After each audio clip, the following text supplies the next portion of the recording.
Om Swastiastu. Selamat pagi anak-anak, berjumpa kembali dengan saya di pembelajaran daring matematika. Hari ini kita akan membahas materi terkait dengan sifat-sifat logaritma. Di mana pada pertemuan sebelumnya kita sudah membahas terkait dengan pengenalan logaritma. Di mana di sana kalian sudah bisa mengubah bilangan berpangkat menjadi bentuk logaritma dan logaritma menjadi bentuk bilangan berpangkat. Sebelum ke sifat-sifat logaritma, di sini saya akan mengingatkan kembali bagaimana cara mengubah bentuk bilangan berpangkat menjadi logaritma ataupun sebaliknya. Misalkan A log B sama dengan C, maka akan diubah dalam bentuk bilangan berpangkat menjadi A pangkat C sama dengan B. Dengan kalian harus mengingat bilangan pokok itu berada di atas logaritma, terus lognya itu B-nya itu numerus itu berada di bawah log, dan C-nya itu berada di bawah pangkat. Kenapa ini Pak? Pak jelaskan kembali atau saya jelaskan kembali karena nanti ini akan digunakan dalam menentukan nilai-nilai logaritma dengan menggunakan sifat-sifat logaritma. Jadi pahami benar-benar di mana bilangan pokoknya, mana numerusnya, dan mana pangkatnya. Baik, kita akan mulai. Sifat yang pertama, ini merupakan sebuah identitas. A log A itu akan sama dengan 1, di mana bilangan perpangkat, di mana bilangan pokok sama dengan numerusnya, maka nilai logaritmanya adalah 1. Ini merupakan sebuah identitas dan akan sering digunakan. Jadi pahami. Contoh, 3 log 3 sama dengan 1, berarti bilangan pokoknya 3, numerusnya 3, pangkatnya 1. Berarti 3 pangkat berapa sama dengan 3 itu 3 pangkat 1. Berikutnya 5 log 5. Karena numerus dengan bilangan pokoknya sama berarti juga sama dengan 1. Berikutnya A log A log 1 sama dengan 0. Nah, nanti bedakan. Ini numerusnya yang sama dengan 1. Sama dengan 0. Jadi nanti jika kalian menemukan soal dengan numerus sama dengan 1, itu pasti nilai logaritmnya adalah 0. Misalkan 5 log 1 sama dengan 0. 8 log 1 sama dengan 0. Jadi, pahami sekali lagi, sifat yang kedua adalah A log 1 sama dengan 0. Sifat yang ketiga, dan akan kita terus gunakan sifatnya. Misalkan diketahui bentuk logaritma A log B pangkat P, di mana numerusnya ini adalah bilangan berpangkat, maka kalian bisa dengan mudah membawa pangkatnya ini ke depan. Dah, jika numerusnya bentuk bilangan berpangkat, maka pangkatnya kalian bawa ke depan, dan sisanya adalah A log B. Jadi, A log B pangkat P ini akan sama dengan P kali A log B. Contoh, 2 log 16. 2 log 16 sama dengan berapa? Di sini kalian harus berpikir mengubah 16 ini ke dalam bentuk bilangan berpangkat. Yang bilangan pokoknya adalah 2. Jadi jika kalian menemukan soal sejenis dengan ini, nanti kalian harus berpikir bagaimana mengubah bilangan pokok ataupun numerusnya itu ke dalam bentuk bilangan berpangkat. Misalkan kalau 2. Kalau 2 ini bisa nggak diubah dalam bentuk bilangan berpangkat selain 2 pangkat 1? Jika tidak bisa berarti tetap 2 dan kalian ubah numerusnya. Kalian ubah numerusnya menjadi 2 pangkat berapa sama dengan 16. Sekarang kalian bisa ubah menjadi 2 log 2 pangkat 4. Sehingga ini numerusnya bilangan berpangkat kalian bawa ke depan 4-nya, tinggal sisa adalah 2 log 2. Sehingga ini akan menjadi 4 kali 1. Di mana dapat 1? 1 inilah sesuai dengan sifat logaritma identitas 2 log 2, di mana bilangan pokok sama dengan numerus, maka ini akan sama dengan 1. Sehingga 4 kali 1 sama dengan 4. Nah, itu sifat yang ketiga. Berikutnya, sifat yang keempat. A pangkat N log B pangkat M sama dengan M per N kali A log B, di mana N-nya tidak sama dengan 0. Jadi di sini kita sifat yang keempat mirip dengan sifat yang ketiga, tapi yang membedakan adalah bilangan pokoknya juga ada bentuk pangkatnya. Jadi seperti yang Pak bilang tadi, kalian harus berpikir bagaimana cara mengubah bilangan pokoknya biar jadi bilangan berpangkat dan numerusnya menjadi bilangan berpangkat. Jika bilangan pokoknya tidak bisa diubah menjadi bilangan berpangkat, maka kalian ubah numerusnya itu menjadi bentuk bilangan berpangkat dengan bilangan pokok sesuai dengan ini logaritmanya tuh, bilangan pokok di logaritma. Contoh, ini yang lebih mudah yang langsung terlihat. Ubahlah bentuk dari 3 pangkat 2 log 9 pangkat 8. Jadi kalian bisa mengidentifikasi di sini karena kedua-duanya sudah bentuk bilangan berpangkat, baik bilangan pokoknya maupun numerusnya, maka M-nya 8, N-nya 2. Sehingga bisa kalian temukan 3 pangkat 2 log 9 pangkat 8 sama dengan M-nya 8, N-nya 2, 3 log 9. Sehingga 8 bagi 2, 4, 4, 3 log 9. Nah, kalian berpikir lagi, 3 log 9 ini berapa sih? Sekarang, ubah 3 dan 9 ini ke dalam bentuk bilangan berpangkat. 3 ini bisa nggak diubah ke dalam bentuk bilangan berpangkat? Tidak, cukup 3 saja berarti. Kalian ubah sekarang 9 agar menjadi 3 pangkat sekian. Yang ini, sesuai dengan sifatnya, sehingga akan menjadi 4 kali 3 log 9 itu jadi 3 pangkat 2. Sehingga sesuai dengan sifat yang sebelumnya, 3 log 3 pangkat 2 ini 2-nya kalian bawa ke depan. Ini berarti 3 log 3.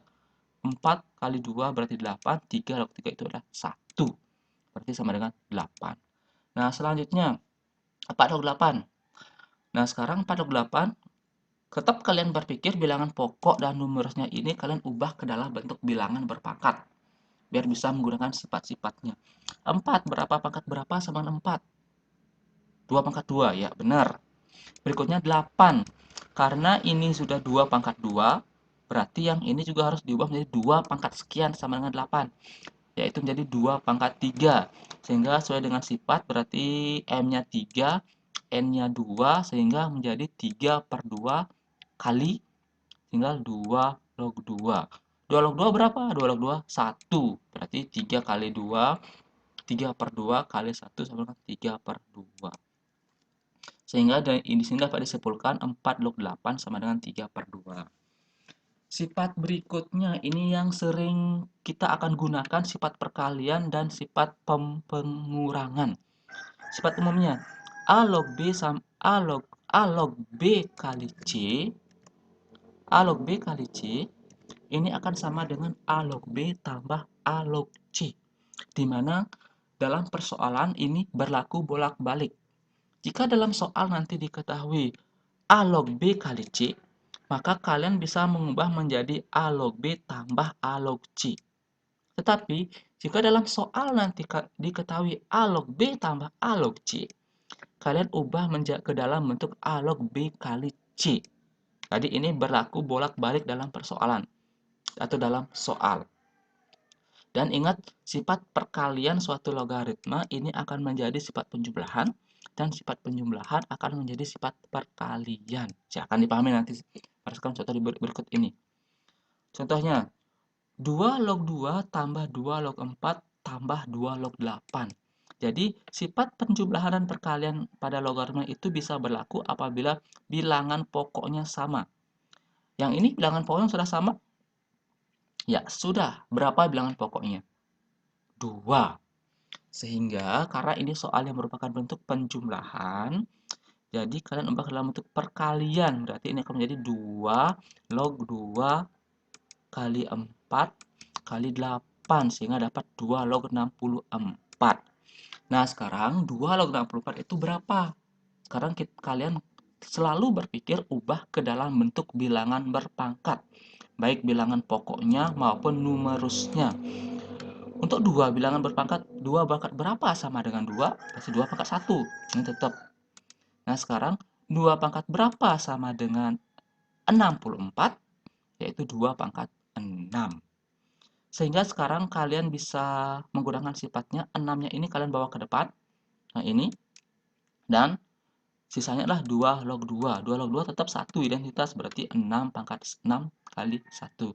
Sehingga nilai dari 2 log 2 tambah 2 log 4 tambah 2 log 8 itu adalah 6. Udah? Atau 2 log 64 ini kalian bisa cari dengan mengingat pembelajaran sebelumnya, yaitu 2 pangkat berapa sama dengan 64, yaitu 2 pangkat 6. Tetapi di sini Pak sarankan agar kalian menggunakan sifat-sifat bilangan berpangkatnya, sifat-sifat logaritma. Berikutnya, A log B per C ini akan sama dengan A log B kurang A log C. Ini merupakan sifat pembagian. Pak ulangi sekali lagi. A log B per C ini akan sama dengan A log B dikurangi A log C. Di mana sifat logaritma ini, jika kalian menemukan sifat pembagian, ini akan sama dengan sifat pengurangan atau akan menjadi pengurangan. Jika nanti dalam soal kalian menemukan logaritma dalam bentuk pembagian, ubah ke dalam bentuk pengurangan. Tapi jika nanti kalian menemukan soal dalam bentuk pengurangan, kalian ubah ke dalam bentuk pembagian. Berikutnya, misalkan 4 log 256 dikurangi 4 log 8 sama dikurangi 4 log 2. Dan ini sifat ini akan berlaku juga apabila bilangan pokoknya juga sama. Jadi ini sudah sama, bilangan pokoknya adalah 4, sehingga kalian bisa operasikan. Yang pertama dulu, 4 log 256 bagi 8. Kita akan satu persatu sederhanakan. Dikurangi 4 log 2. Ini biarkan saja dulu. Kita akan satu persatu kita operasikan. Berarti akan menjadi 256 bagi 8 itu adalah 32, sehingga 4 log 32 dikurangi 4 log 2. Sifat pengurangan lagi, kalian ubah ke dalam bentuk pembagian. Berarti ini akan menjadi 4 log 32 per 2 akan sama dengan 4 log 16. Nah, untuk 4 log 16 ini kalian kembali berpikir mengubah ke dalam bentuk bilangan berpangkat, baik bilangan pokoknya maupun numerusnya. Karena 4 kira-kira berapa pangkat berapa? Ya, 4 itu adalah 2 pangkat 2. 16 itu kira-kira berapa pangkat berapa? Itu 2 pangkat 4. Sehingga sesuai dengan sifat logaritma, berarti ini akan menjadi 4 per 2 kali 2 log 2. 4 per 2 adalah 2, 2 log 2 adalah 1. Sehingga hasilnya adalah 4 log 256 dikurangi 4 log 8 dikurangi 4 log 2 itu sama dengan 2. Udah? Paham sampai di sana dulu? Nanti kita akan bahas sifat-sifat yang lainnya dan contoh yang lainnya pada video berikutnya. Silahkan dipahami dulu ada 6 sifat dari logaritma, kalian pahami, dan Pak di sini tekankan adalah dalam logaritma kalian harus bisa mengubah bilangan pokok maupun numerusnya ke dalam bentuk bilangan berpangkat dan menggunakan sifat-sifat logaritma untuk mencari nilai logaritma. Silakan dipahami kembali. Kita akan bertemu lagi pada video berikutnya terkait dengan sifat-sifat logaritma dan beberapa contoh soal terkait dengan logaritma.